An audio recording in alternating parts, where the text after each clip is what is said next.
Funding for the production of Folks is made possible in part by a grant from Union National Life Insurance, serving Louisiana and the South since 1926. A family-managed corporation providing whole life insurance. Straight ahead on Folks, meet Warren Bell, who tells about his struggle with cocaine addiction.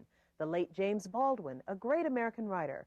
William Tolliver, one of Louisiana's most prolific painters. And Fran Marsh Ellis, dramatic soprano, on an end-of-the-year edition of Folks.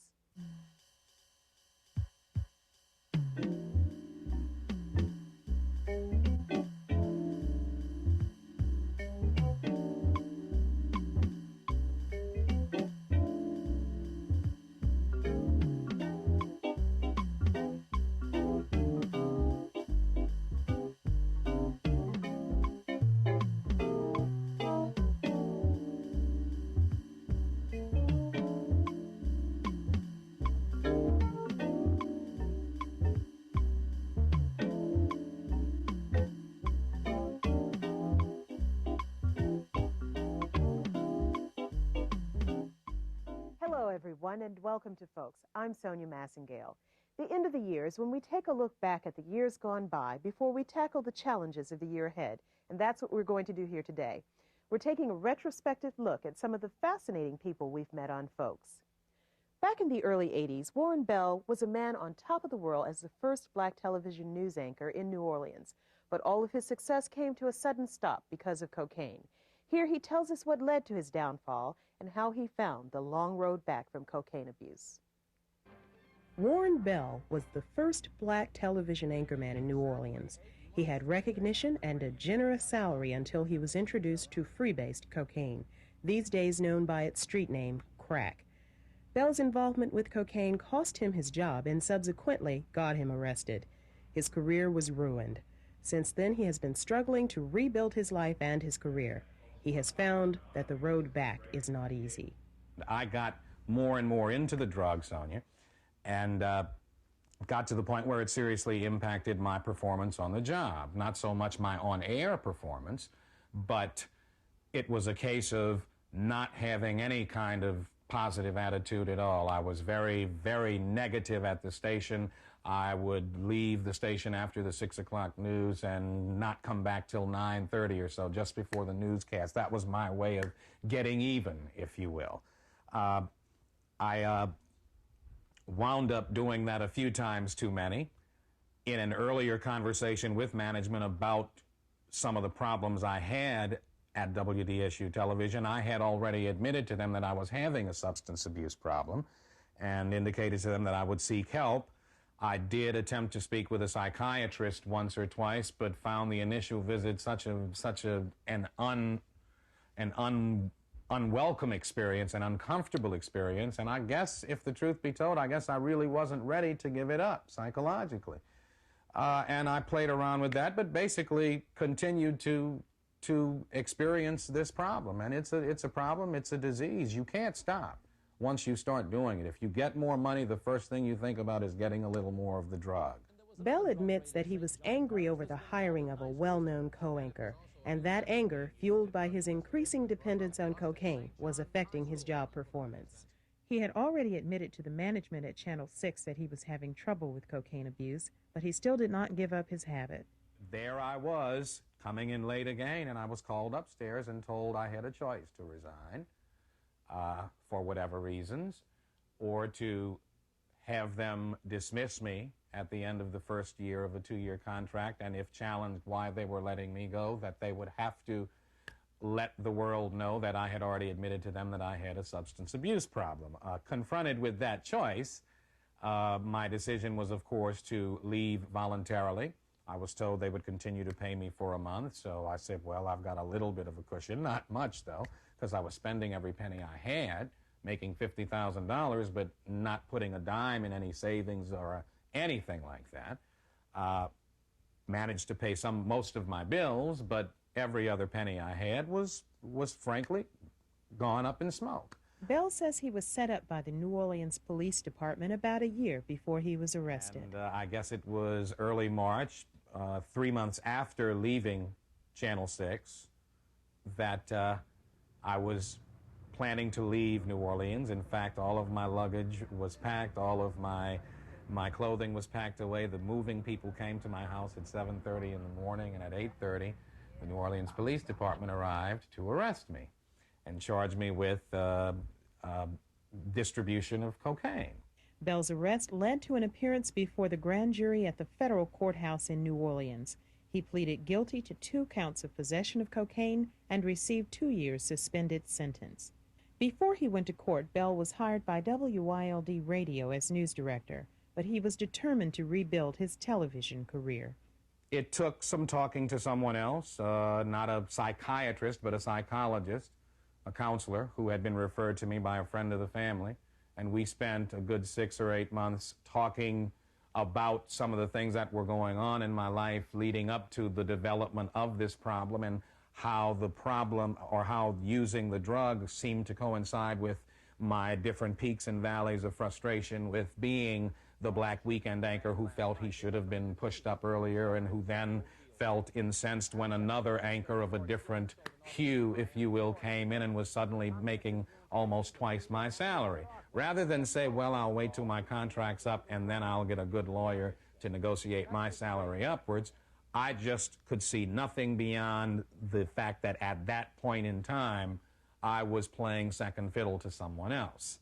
And now I look back at that and say, gee, what a silly 29-year-old man you were, because now at 35, I say, I could work with Godzilla as my co-anchor, and it wouldn't matter because you got a job to do, and nothing beats being on. Bell now holds several jobs: teaching mass communications at Dillard University, editorial consultant at the New Orleans Tribune News magazine, and a weekly public affairs program on New Orleans PBS affiliate WDSU-TV. His schedule is demanding, but he finds time to offer his skills to several community service organizations. I think I'm blessed to have gone through some of the things I went through, even though some of it was unpleasant. But if it got me to here, then I think there's something to it when the old folks say God moves in real strange and mysterious ways, because I sincerely believe that I am a wiser and better human being because of what I went through, and because of the way in which I was able to come back and get an opportunity to sort of give something back to the community, to make up for the embarrassment I caused. Because I know what it meant to people to say, we got a black guy on television who looks as good and speaks as well as any of those white guys on television. And I was keenly aware of that in those months subsequent to my being arrested, because it was very obvious to me that, not that I ever really looked at it that way at the time, but I was a standard bearer in our community. I was the first black anchor to make it Monday through Friday, and look what I did. And that was a heavy load to carry for a while. And I think it's one of the reasons why I was so interested when asked after my problems by a couple of groups to get involved with them, like the Committee on Alcoholism and Drug Abuse, and more recently the Rainbow Day Substance Abuse Center for Adolescents. What keeps you away from drugs now? I am not about to be stupid enough to give up what I have had to fight so hard to regain now. And, I look around, and when I was making $50, I rented an apartment. Now I own a house, and I'm comfortable here. I have a beautiful little girl, and I have my much older daughter from my previous marriage. And I am just delighted and thrilled about life. When we first heard this story, Bell was still struggling for a legitimate return to primetime television news. He is now weekend anchorman for WVUE-TV 8 News in New Orleans, an ABC affiliate. Our next feature doesn't have such a happy ending. A few seasons ago, we were privileged to meet face-to-face with James Baldwin, whose first novel, Go Tell It on the Mountain, established him as a major American writer. His later works broke new ground in dealing with U.S. race relations. It is with sadness that we mark Mr. Baldwin's death of stomach cancer in France a few weeks ago. But with pride, we bring to you our feature of this great American writer during his last visit to Louisiana. We have chosen the State Library as the backdrop for our Pause for Pride segment because our report features an author who is probably the most quoted black writer of the past 2 decades. His name, of course, is James Baldwin, who was born in Harlem in New York City in 1924. At the age of 14, he became a child preacher in the Pentecostal church. He was outspoken in the civil rights movement and is considered an activist. School desegregation did not come to Louisiana until 1960. It was then that 4 black girls integrated the New Orleans public school system. It caused a lot of controversy back then, and the issue is still a sore one for other school systems throughout the state. During a recent visit to Baton Rouge, Baldwin said that desegregation has not been successful in this country. Well, what I tried to suggest was that the Supreme Court decision called for desegregation, first of all, in the schools. And Martin Luther King demanded desegregation, for example, in public transport. In a very curious way, this word was translated into integration.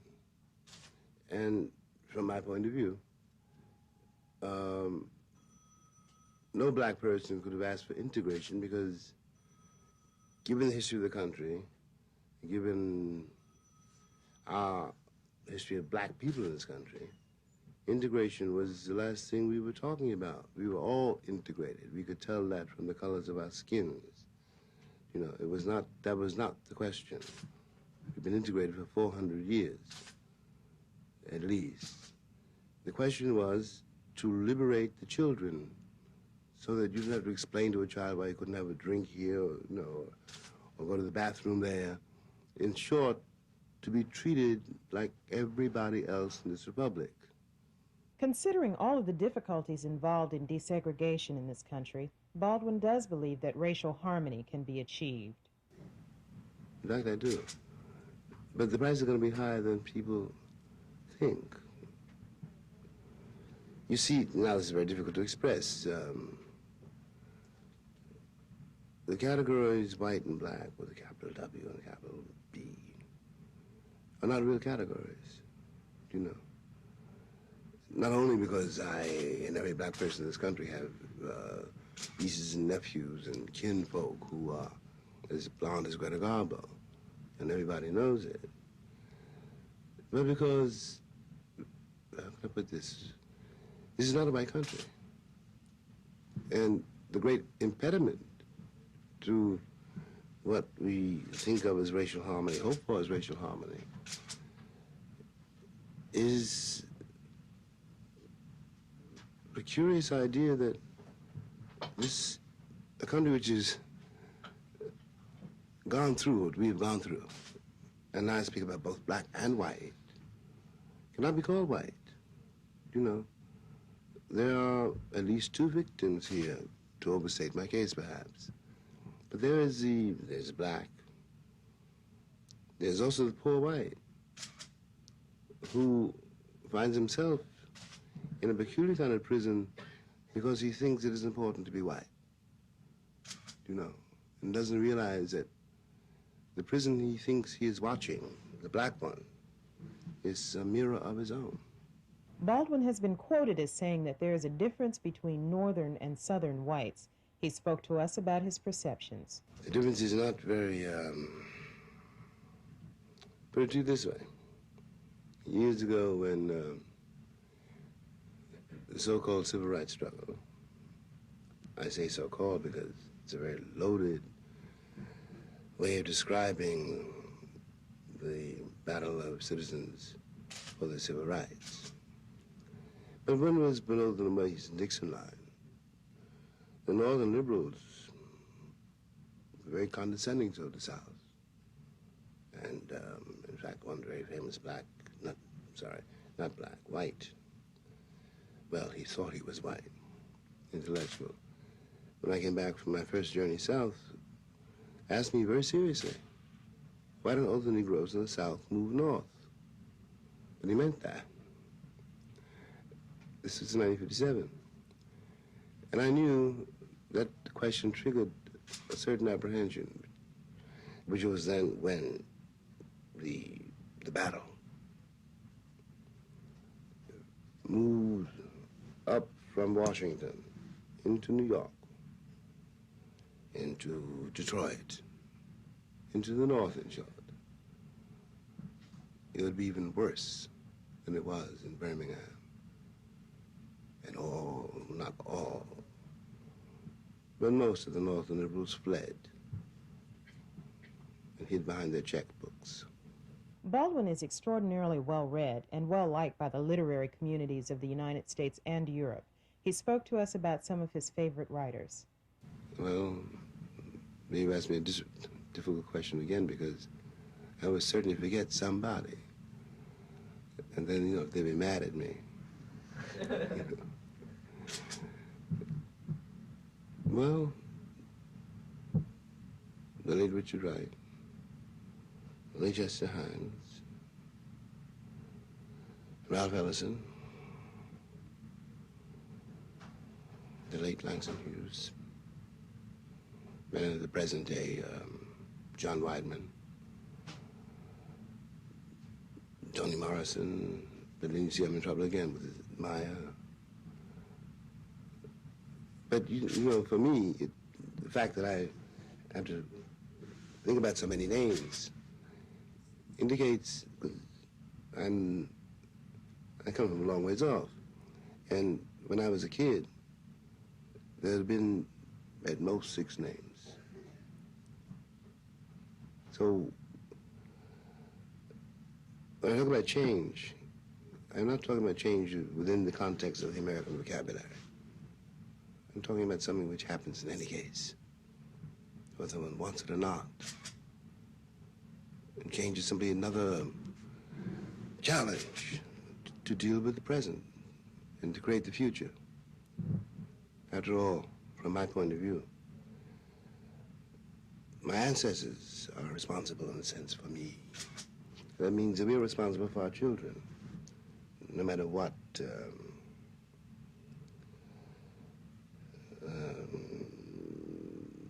somewhat panic-stricken republic now blames on us. It's called blame the victim. Last year, French President Francois Mitterrand made Baldwin a commander in the French Legion of Honor, the nation's highest award. James Baldwin, dead at the age of 63. We were honored to have his presence here on Folks. Last season, we met an outstanding young Louisiana artist, William Tolliver. His work was in such demand that it was often sold before the paint was dry on the canvas. Well, I got started drawing. It all still is. I started drawing first when I was 4 or 5 years old. My mother draws a little, and my brother used to draw. He don't draw very much anymore. And we would have drawing contests at home. And this was a form of entertainment. And basically, it stemmed from there. I got interested in it, and I kind of got hooked at a young age, And as I got older, 9 or 10 years old, I started going to the library and found out they had art books, And I started reading art books and copying the pictures and stuff in there. And basically, that kind of kindled my interest, And I found out about oil paints and stuff through reading books. And I went and bought this paint by number set for the oil paints in it, And I found out how the colors went together, through using those paint by number sets. Tolliver's work has come a long way from paint by number sets. This is the Tolliver Collection at Crutchfield's Live Oak Gallery in Lafayette, where Tolliver first began to sell his artwork regularly while he was in between jobs as a house painter. It was a dream, but that's all it was. I never thought it would materialize. So you had people who had colleges, everybody I read about had a lot of critics behind their name. They had all kinds of master's degrees. And they went to this college for so many years and that college for so many years, And this is all you would read about when you see an artist in a book or a magazine. And I had none of that, So I figured, the odds were about 1,000 to none, It was an impossibility. Tolliver's themes often depict scenes from his childhood in Mississippi. He combines realism and the abstract to create what he calls representative abstracts. So a lot of times you look at a canvas and they give you a certain feeling. Well, this is what I want to be able to do, is to give people a feeling of serenity and security, all in paint. I thought that would be a great achievement if you could take paint and canvas and turn nothing into something like that, you know. There's a lot of protest art, and around there's a lot of things that has a negative connotation about them. And well, that's all right, they can do that. But mine is basically consists of something that's positive. You know, people working with pride and dignity, you know. The people I grew up with, they pick, you know, a lot of them picked cotton, they worked in the fields. But I didn't see the negative image that had been projected by a lot of painters when they paint those type of pictures, you know. And when I looked at these negative type of pictures, it showed, you know, picking cotton as something to be ashamed of, you know. And these were my people, you know. I mean, my grandmother, my mother, you know. I grew up with people that was doing that kind of work, you know. Should I be ashamed of them, you know? I didn't feel like I should, you know. So I intentionally started painting cotton field scenes and showing them in a positive sense, showing them as people rather than as something to be ashamed of. Because this is a part of our heritage, you know. And without those people, most of us wouldn't be around, you know. Tolliver's latest accomplishment was a premiere showing in Atlanta, Georgia. We end today's program with Frances Marsh Ellis, who tells us why Negro spirituals are so important to her. The Negro spiritual started, it is the first form of spiritual music, religious music, which the Afro-American brought with him to this country. Stylistically, the gospel song is different from the spiritual. The spiritual is a very simplistic type of music with rich harmonies, quite a lot of emphasis put on the words, the lyrics. Gospel music is also sacred in nature, but differs in its rhythms and in its presentation. People hear more now the contemporary gospel music, which is, of course, an important type of music. We choose to discuss and sing and work with the Negro spiritual because it is an early and important art form in this country. Why are spirituals so special to you? In the first place, I grew up hearing them in my home from a little girl. My mother singing them, my mother playing them, my father singing them. And because of the activities in which they were involved, I was surrounded by spirituals from a little girl. I also had the privilege of hearing some of the major artists such as Marian Anderson, Roland Hayes, Dorothy Maynor, singing the spirituals. And these were the great artists whom I, of course, thought so much of. And before that, and certainly along with that, I was hearing marvelous choral groups do spirituals. You see, those are really the music of our people. And unlike today, you heard them very frequently. The message of the spiritual means a lot to me.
Mrs. Ellis's latest accomplishment is her newly released album, Freedom Songs of the Spirit. And that's it for today's program. Thanks for watching. Happy New Year from all of us here at LPB. Bye-bye.